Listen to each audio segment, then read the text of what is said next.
पुण्यामध्ये हॉर्न वाजवल्याच्या रागातून दोन गट भिडल्याचं दिसलं। पुण्यामध्ये दोन गटात जबर हाणामारी झाली। पोलिसांकडून गुन्हा दाखल करण्यात आला तर एकाला अटक करण्यात आलेली आहे। आताची ही सगळ्यात महत्त्वाची आणि मोठी बातमी आपण पाहतोय। पुण्यामध्ये हॉर्न वाजवल्याच्या रागातून दोन गट भिडले।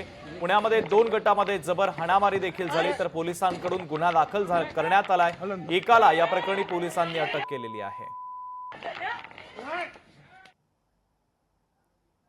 ही घटना दोन इसमांमध्ये रस्त्याच्या मध्ये गाडी पार्क केली होती आणि दुसरा रिक्षामधून तो काही फणस काढत होता आणि दुसरा इसम त्याने गाडी बाजूला घ्यावं म्हणून हॉर्न वाजवले। त्यानंतर त्याच्या पाठीमागे 3-4 लोक अजून आले, त्यांनी हॉर्न वाजवले आणि हॉर्न का वाजवतोय या गोष्टीवरून सदरची भांडण मारामारी झालेली आहे।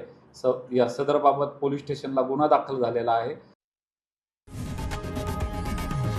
लोकशाही मराठी ऐका, पहा, जागरूक रहा।